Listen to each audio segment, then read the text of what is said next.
as women, we become everything to everyone, specifically as mothers. With each role, we lose little bits of ourselves. One of the best questions we can ask ourselves is, go back to the 5-year-old you. What did you like? What made you different then? And how can you tap back into that? Welcome to the podcast where motherhood meets reinvention. I'm your host, Sharon Macey, and this is Mom to More. I speak with remarkable moms who've embraced the art of reinvention, crafting their more by leveraging the skills they honed as stay-at-home moms. They share their experiences, struggles, and successes as they return to former careers, rediscover old passions, and chart entirely new paths, offering you the motivation and inspiration to help you answer the question, what do you want to do when your kids grow up? Hi, it's Sharon. Welcome back to a new episode of Mom to More. Hey, before we jump in, please take a quick second to subscribe to Mom to More on whatever platform you're listening on. It really does help the show, recognized by the Signal Awards as one of the podcasts shaping culture to reach more moms who are ready for their next chapter. My guest today has built businesses, worked with a serious number of entrepreneurs, and co-hosts a popular business podcast. And yet, if you ask her what she's most proud of, it has absolutely nothing to do with any of that. It is something far simpler and far more familiar to every woman listening. I would like to introduce you to Krista Demcher. Krista is a keynote speaker and storytelling strategist who helps entrepreneurs sell authentically without ever feeling sleazy. And I love that. She is the founder of the Acorn Method, a framework that has transformed over 1,000 businesses by helping entrepreneurs define success in their own terms. A former therapist with a master's in counseling psychology, so folks, she gets what's going on in our heads, and an entrepreneur for over 16 years, Krista has built a multi-million-dollar sales organization and brings psychological insight and proven sales expertise to her philosophy that, and I'm quoting her here, your different is better than better. And we're going to dive into that. She co-hosts the top 1.5% podcast, She Sells, He Sells, with her husband, Brian. But her proudest accomplishment is not a stage or a download number. It is being home and present when her kids walk through the door every day after school. So welcome, Krista. I am thrilled that you're joining me on Mom to More today. Thank you so much for having me, Sharon. I'm really excited for this conversation. Same. So let's just dive in. Yeah. First, though, we have to give a shout out to T.H. Irwin, where you and I met at the Women for Women Today event in New Jersey on, I think, what was probably the coldest night of the year. Do you remember that? It was very, very cold that night. Yes, late January. And TH is a fabulous connector. So I connected with her at an event. She brought me in to speak at that event. And then you had a table there, I believe, and we connected. Yes, I did. That's how we connected. You were speaking that night. And I also discovered that you and I both share a love of dance. Yes. I was thinking about that as I was getting ready for this interview, and I wove that a little bit into my talk. And it really kind of goes back to that your different is better than better. Connecting on these somewhat random pieces of our lives that sometimes it feels like, does anybody really care about this? But we add these things into our talks or into our conversations, and then they really do create these beautiful connection points. And that's why you and I ended up talking and then here today. Brought us here. Yeah. So it's really cool. Right. So to my dance sister, I'm going to start with what I call my essential mom question. And that is, how many kids do you have and where are you raising them? Yes. So I have 3 children. Ava is 19 years old. She just finished up her freshman year at Syracuse University. I have Emmy, who just turned 17. So she is moving into her senior year of high school. And then I have Bennett, who is 11, who just finished up his 5th grade year. So he is starting middle school. Oh my gosh. We are living in northern Maryland, so a little north of Baltimore, Maryland. And that is where we've been raising them for the past 15 years. Nice. Really nice. So let's jump in and talk a little about your mom journey. Like, did you intend to dial it back when your oldest daughter was born? Did you fall into it? What did that look like for you? I was raised by a working mom. So my mom was a teacher, and A teacher's schedule, I think, is really perfect for having children because when outside of the years that I wasn't in school, when I was in school, when I went to school, she went to school. And when I was home, she was home. And so I went to the same school she went to. And so our schedules meshed up perfectly. I did not desire to be a teacher though, but I had that example of a mom that worked. So I just always had it in my head that I would work. I knew I wanted a career helping people. That was just always a driver in my life, and specifically helping women. I have always just connected with women and particularly younger women. And so a circuitous route, I thought maybe I'd be an occupational therapist. And that was actually my first goal. And then I realized I didn't like touching people, strangers as much. So I quickly shifted into counseling, and I thought, well, I can work in a school. I can be a counselor in a school, and that will make my schedule match up with having children, and it will all be great. And so I worked in a community counseling area, and then I worked in a school, and that's where I was working when I had my oldest daughter. And so she was born in October, and it's kind of crazy. Maternity leave in our country, it was given 6 weeks. That's a whole other discussion. Oh Yeah. my gosh. Right. It's Yeah. absolutely obscene when I think of like at 6 weeks, our bodies are not even healed, or my mind, my emotions were not healed. And so then I took another 6 weeks of FMLA. And so I'm 12 weeks postpartum, and I was not ready to go back to work, but I very much was a woman of my word and had this feeling of like, well, I told my school I would come back, and I'm going to come back. So this was end of January, and I had a wonderful woman lined up to watch Ava, my oldest. And so I felt good about where I was taking her, and I was distraught about leaving her. And I remember dropping her off at Karen, who, fun fact, as now the godmother of my youngest child. We had like such a wonderful relationship because she became a second mother to Ava. Dropped her off at Karen's house, and she lived a block from the school I was working in as a counselor at the time. Driving to the school and going into my office and just crying and crying and crying. A, because I was postpartum, my hormones were all over the place, but B, because I did not want to be there. Right. It was too early. It was too soon. I really did desire more time at home with my baby. And I felt like I was doing this thing to check the block because I said I would go back, but I really didn't want to. And so it was this really push and pull. I got through January through the end of June. That was my contract. And my husband was so supportive the whole time and telling me, like, you don't have to do this. We can figure it out. You can stay home if you really want to. But I was like, let me just get through. And by probably the grace of God, during that time, we were living in Connecticut at the time, actually.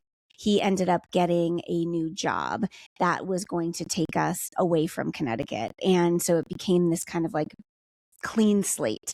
We moved from Connecticut to Maryland. And during that time, I decided I don't want to go back full time to a job. I did want to still find a way to work, but I wanted to do it on my terms in a flexible way so that I could be more present, hands-on with my baby. And not, this is not to say that full-time working mothers are not present and hands-on. Just for me, I knew for me, it did not feel like it was well with my soul. And it's such a personal decision. Yes. But you know what's interesting about you, Krista, is that you have a really interesting career arc.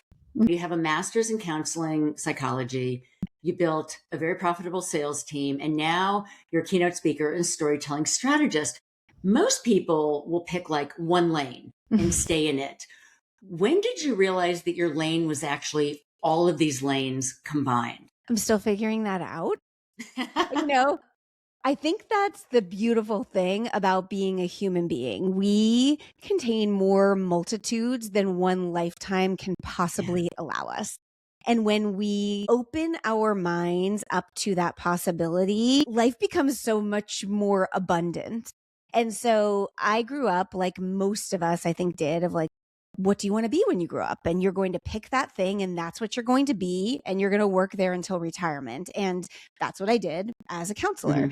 And it really was having children that changed that for me, because as a counselor, I loved my work. I loved helping. I loved getting in people's heads and like helping them figure out what's going on and how can we move forward from this thing. What I did not love was the confined schedule. I did not love, to be perfectly honest, the income cap. Like, I can be the most amazing counselor unless I start my own practice, and I'm going to still make this salary no matter what. And so it really was after I decided to stay home with Ava, then I had Emmy, my second daughter. And it was when I was home with her, I stumbled into entrepreneurship with actually network marketing company, which if you would have at the time, I mean, I was very anti direct sales. Like, that was gross, icky, slimy, salesy. Like, no, I'm not interested. Took me a year to actually start that because it felt gross to me, but it was that flexibility and the idea of like, maybe I can make this my own. Maybe I can dip my toe into this and do it on your own terms. Yes. Versus somebody else's. I get that. Yeah. Absolutely. It was the coming together of the motherhood, the desire to be present with my children and have my own thing. And this opportunity just felt like it was right there. Why not give it a shot? And once I got going with that, and I was not a success right away because I was not good at selling. I was horrible at selling because I felt like it was weird and gross. And so I didn't put myself out there. And it took me a year to really get my feet under me. But once I finally did, I realized, wow, a lot of the things that I used to do in my counseling career, those skills that made me good at connecting with people and helping pull things out of people, are actually the same skills that I need to sell jewelry. And then as I started building a team in that business, they're the same skills that I need to coach people. And they're the same skills I need to build trainings. And so that's kind of to your original question, Sharon. The skills that we have that are inherent to us, and then the ones that we develop, they are transferable across, oh my gosh, so many different industries. And so it really doesn't matter what the degree is in or what the certificate is in. Those skills can be honed and applied to so many different things. And once I realized that, it blew the top of what I thought was possible for me. And now has just allowed me to go after a lot of different things. I love that. Okay, so taking that thread that we were just talking about, Krista, you are a self-described intentional hybrid mom. And you are not a full-time working mom, and you are not a full-time stay-at-home mom. You are threading the needle, basically, and doing both in those hours, like when your kids are in school and you have that flexibility. So as an intentional hybrid mom, 3 kids, a thriving business, co-hosting a podcast with your husband called She Sells, He Sells. We're going to get into that. And you're home when they walk in the door after school, which I know is like super important to you. But I need you to be honest with me and say, okay, what does intentional actually require that you give up? And in the entrepreneurial world, what kind of boundary often gets framed as sort of maybe not being serious enough? And how do you push back on that? Yeah. I think we can have it all, but we can't have it all at the same time. Absolutely. And so when my children were younger, that looked like taking them to preschool and coming home and working intentionally for those 3 to 4 hours they were in preschool, and not doing the Target run or not going to coffee with my friends. And sometimes those friendships did suffer.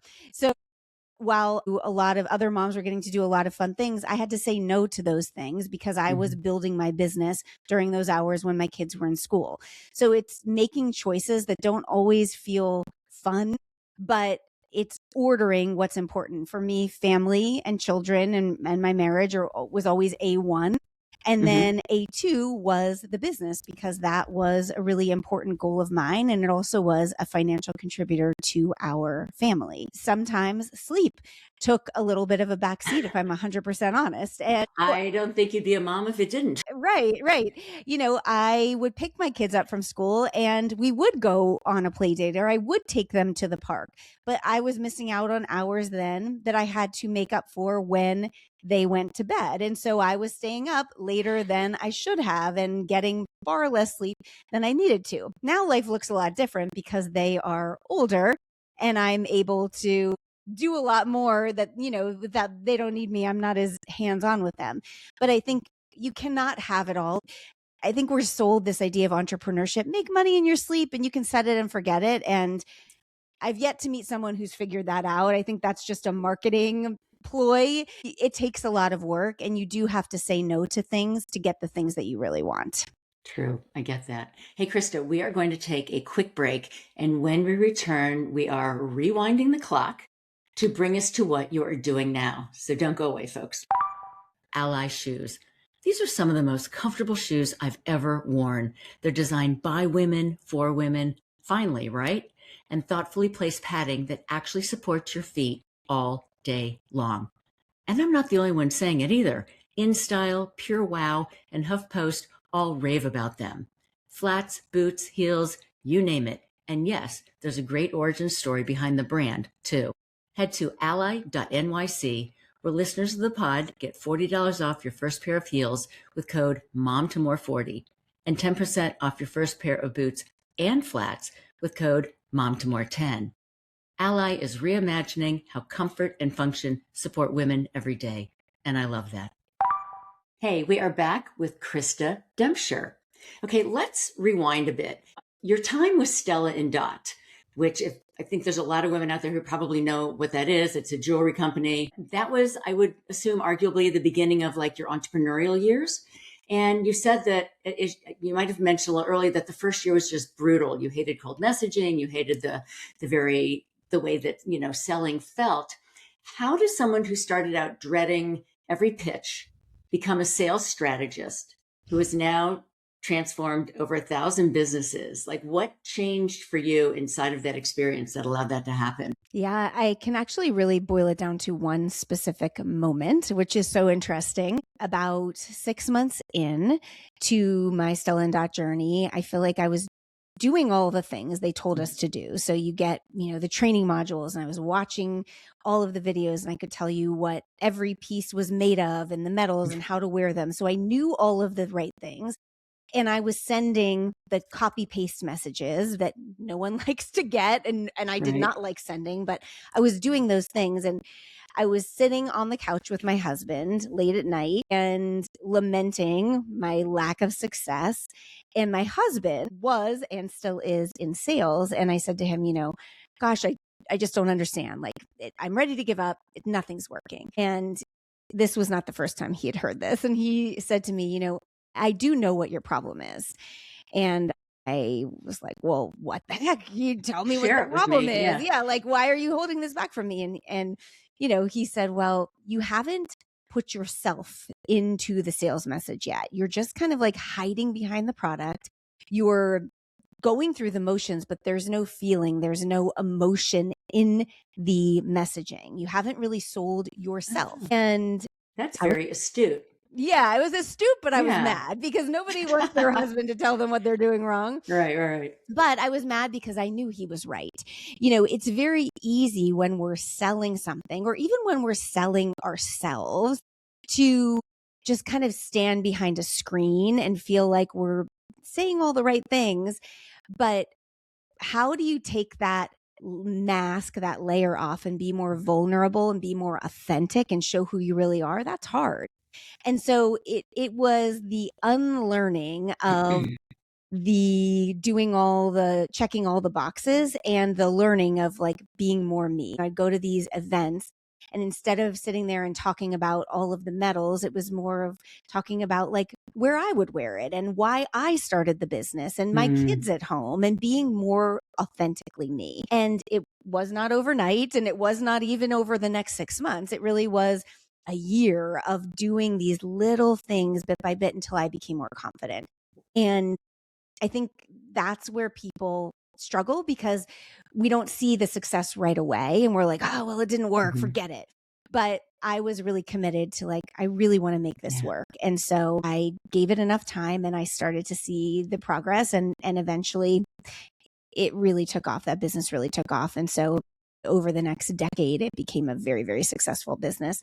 And you know what's interesting about that is like any reinvention or any next chapter, it doesn't happen overnight. God, no. I No. mean, it just takes a long time to get established. Like nothing worth doing and that you love, right, that you really invest in is going to happen quickly. But it's sort of that slow burn of like learning more about yourself and learning how to inject more of who you are into what you're doing and being more authentic resulted in the ultimate great success of that. Yeah, 100%. You just need to give it enough time. Absolutely. So I want to go back to your philosophy that I referenced in your intro because I thought that was so interesting. And I think it's a really important message for, for anyone listening. You said, and I'll quote you, "You're different is better than better." And so for a woman in her 40s, 50s, 60s who has spent years sort of being defined by her roles, whether it's mom, wife, volunteer, caregiver, and now wants to step into something new and uncharted. What does your different actually look like and how does she find it? Great question. Yeah, for a lot of us, I think it's going back in time and remembering who we were before we took all those roles on. As women, we become everything to everyone, specifically as mothers. Gosh, the amount of things we carry and we hold for our children, for our spouses, for our friends, for the PTA, for all of the things we do for everyone. As with each role, we lose little bits of ourselves. And so one of the best questions we can ask ourselves is like, go back to the 5-year-old you, to the 10-year-old you. Like, what did you like? Who were you? What was your personality? What did you do? And come back to that little girl. What made you different then? Were you quirky? Were you a brainiac? Were you artistic? What was your different? And how can you tap back into that? That is where to start. And then again, it's kind of back to that baby stepping and allowing yourself to peel back the layers of the onion little by little by little, being patient with yourself and enjoying the process of kind of rediscovering who you are. Yeah, I love that. And it sounds so simple. I think that's where some of your psychology background enters into it because you really have to do introspection and go back to sort of like the organic original you, right? And make sure that that person is shining through. I love that. So thank you for sharing that. The show is built on the premise that the skills women master as mothers, negotiating and communicating and managing chaos and project management and crisis management are really, to me, elite professional skills and competencies. And you have lived this. And so what is the most underestimated skill that mother has given you? And if you had to make that case in 60 seconds to a woman standing at the edge of her next chapter, and convince her that her years at home counted, who is convinced that her years at home didn't count for anything, what would you say to her? I think it's intuition, actually. I think as mothers, we have a knowing of what needs to happen for our children, but also for ourselves. And so we tap into that quite a bit when it comes to our children. When our child is sick, what do they need? Do we need to send them to the doctor or do they need to stay home? What do we need to give them? And so I believe that intuition is something we can tap into for ourselves as well. And I think it's kind of this get down and get low mentality of tuning out what the world is telling us we're supposed to be and do, and actually tuning in to the intuition and the knowing that's in ourselves of what we need and what we are meant to give the world. And again, finding that next step of the right thing that we can do. These skills that we cultivate as mothers are immense and can be transferred into so many different industries and activities and so many different things. So it's going back to your intuition and what you know about yourself and having the confidence to transfer them and take the next step.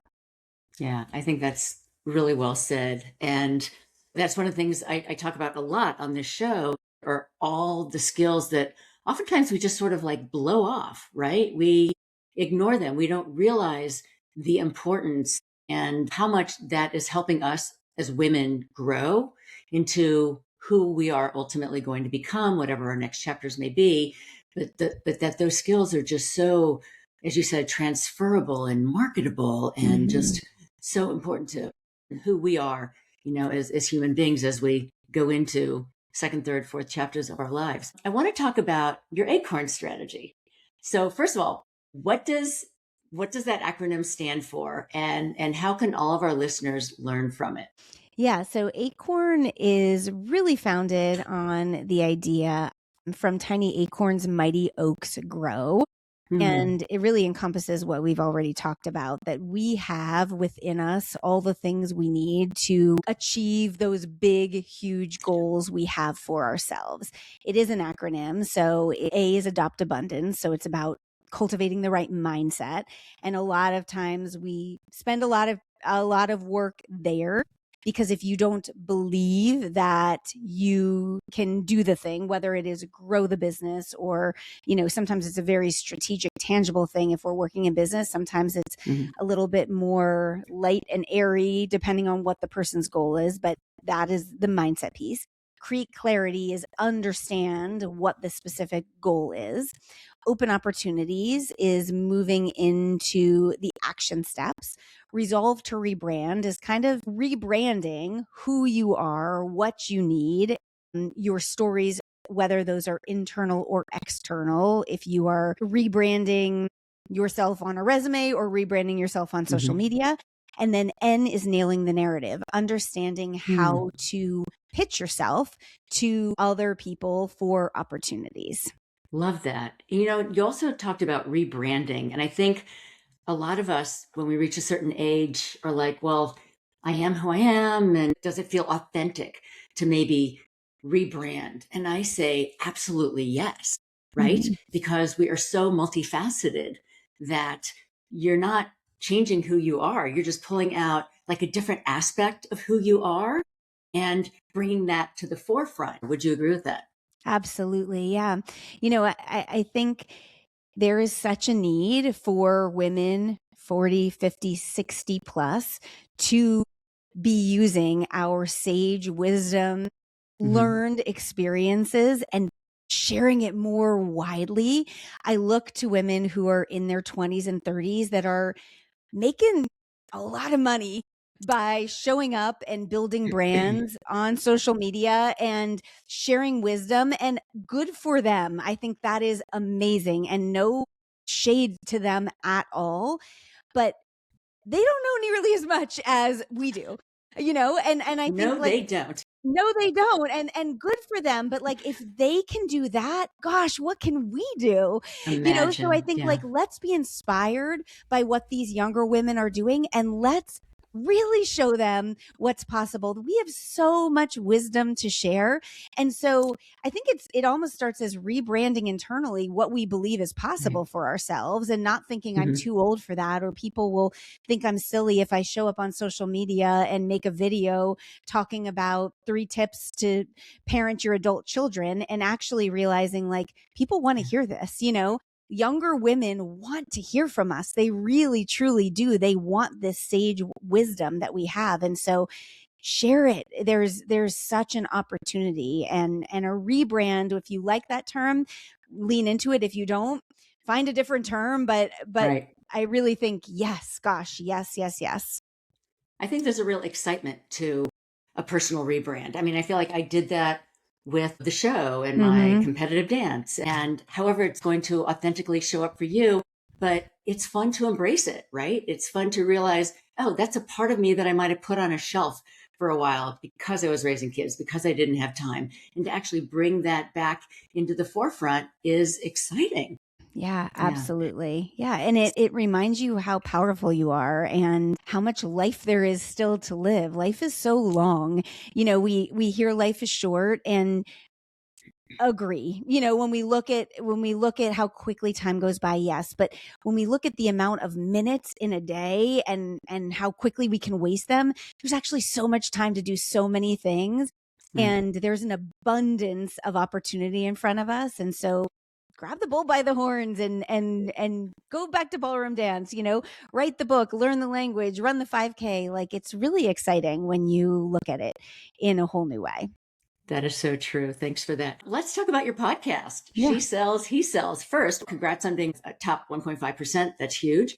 And how did that come about? Because, you used to hate that whole like sales thingy, and now you're really, really rebranding the whole idea of what sales is and how to do it. Yeah, it's ironic that we have a podcast called She Sells, He Sells when, 15 years ago, Brian basically told me I'm bad at sales, but I think that's what makes it really cool. He was wrong. You've grown. Right. It's right. Well, yeah. He really helped me along. And what I know now that I didn't know then is that sales is not buy this thing, do this thing, let me be this used car salesman that's pushy and gross.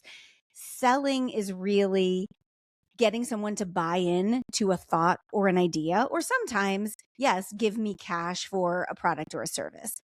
But we are selling all day, every day. In fact, a man named Daniel Pink did a study and showed that humans sell 40% of their day, no matter what industry they're in. When you think about it, that's we are selling to our spouse on why we need the home renovation. We are selling to our children all the time on the values we want them to adopt. On, when they're little, eat your vegetables. I mean, we sell all the time. We sell to our friends like, oh my gosh, I got these pants at Target. They're such a good deal. You should totally grab them too. And so selling is just enthusiasm around an idea. And so that's really what our podcast is about. It's taking ideas that we think are worth buying, or we bring guests on that have an idea that's worth buying, and let them bring the idea and let's talk through the idea. And that's what the goal of the podcast is, to kind of demystify selling, to make it less scary, gross, sleazy, slimy, and to make it fun again. And so it's been a lot of fun to do it with Brian. We've been married 25 years. So when we do the episodes, he and I, there's a lot of banter, a lot of back and forth. Sometimes, I wouldn't say arguing, but like, jabs of each other.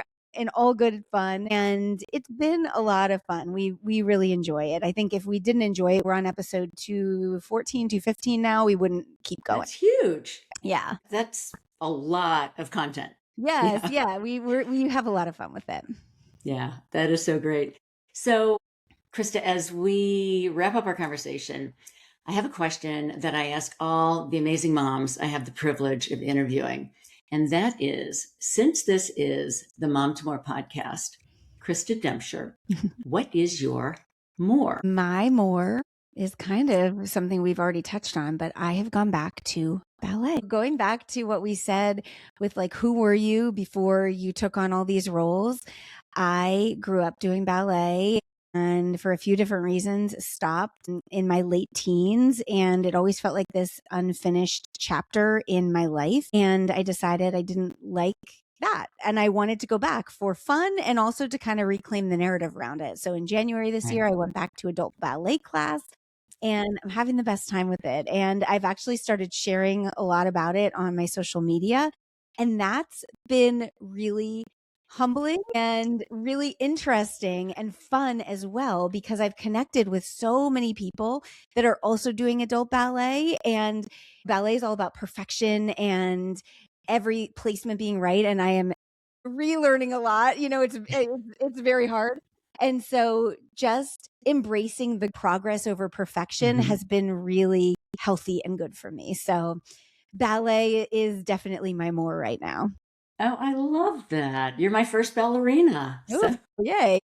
I love that. And also what you said about it's, just trying it, right? Putting yourself out there. I think that's just a wonderful lesson for anyone listening, right? Oftentimes it doesn't come easy, but it's so fun and it's fulfilling and it speaks to your heart. And so that's why you do it. So thank you for that. Absolutely. So I'd love to find out, where can our listeners find you online if women would like to explore more about your Acorn method and potentially working with you? Share everything. And folks, everything will be in the show notes. Yes. So my website is my first name, last name. So it's Krista Demcher.com. And you can read about my keynote speaking over there, see my speaker reel. And then I also have a work with me page. So I have some on-demand courses you can take. You can learn how to work with me one-on-one. I also do some consulting. So that's all there. And then I would love to connect via social media. Instagram is the platform that I spend the most time on, and that is at Krista Demcher. Same thing, first name, last name. And then the podcast, of course. So we release new episodes every Monday. That is She Sells, He Sells. We are also on socials, but we're on Apple, Spotify, and YouTube. She Sells, He Sells. Terrific. Everything will be in the show notes. Krista, what an inspiring and enlightening conversation. I want to thank you for your wisdom, your insights, just your experience. I've really learned a lot about reframing. And I think the older we get, that is so important, that there is a way to look at things a different way and rebrand, reframe. But this has been really insightful and educational. Thank you for your time and your wisdom today. Thank you for having me. It's been a lot of fun. This wraps another episode of Mom to More. If this conversation sparked something in you, hit follow or subscribe and leave a quick 5-star review to help more moms discover the show that's shaping culture. And remember, you already possess the skills and the experience you need to start on this journey, because reinvention doesn't have an age limit.